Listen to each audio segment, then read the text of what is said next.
the contribution of the local refineries to the economic growth of Nigeria under the president has taken roots and deep roots, as it is something we are very glad about.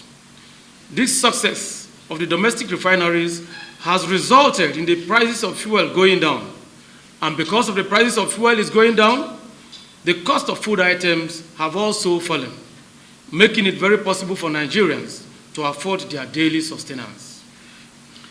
But we are shocked that the cabal in the Nigerian National Petroleum Company Limited, NNPCL, is working with importers of fake petrol to deny local refineries of crude oil supply.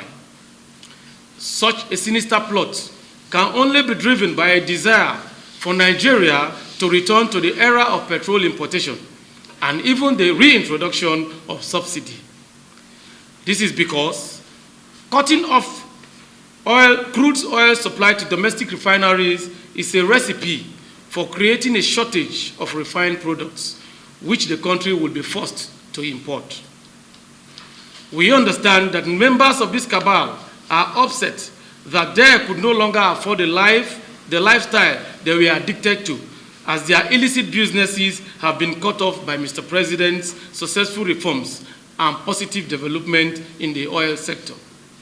However, they can never continue to undermine our collective well-being for their own decadent activities. The members of this cabal, working through certain officials of the NNPCL, have been manipulating their colleagues in the Nigerian Upstream Petroleum Regulatory Commission, NUPRC, which has the responsibility of overseeing the supply of crude oil to refineries in Nigeria. Their plot includes sabotaging exploration and distribution infrastructure to justify the planned refusal to cut off crude supplies.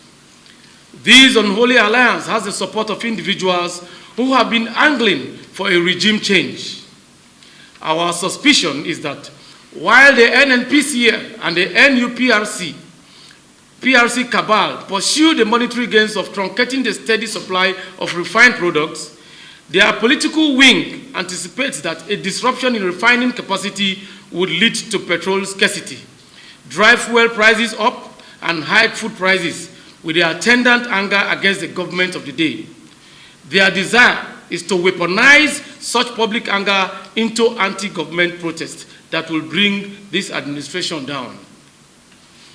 We are concerned that if not stopped, this plot will undo all the gains that have been made in the implementation of economic reforms of President Bola Ahmed Tinubu's government and doom us all.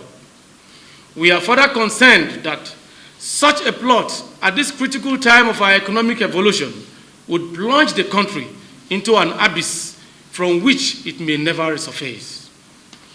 Our group is calling on Mr. President and the Department of State Services, the DSS, to ensure that no one in NNPCL or the NUPRC or any other connected agency, knowing or unknowingly, does anything to stop crude oil supply to our local refineries so that the economy will never and will not be truncated. We salute Mr. President and we pass a vote of confidence in him for the impact he has made in driving Nigeria towards energy sustainability, especially in the oil industry, which has revived to a point where Nigerians no longer face harrowing times at the petrol pumps. These reforms must be guided jealously, such that no group or persons or individuals are allowed to engage in any acts that undermine the achievements recorded in this sector so far. I thank you all for your presence.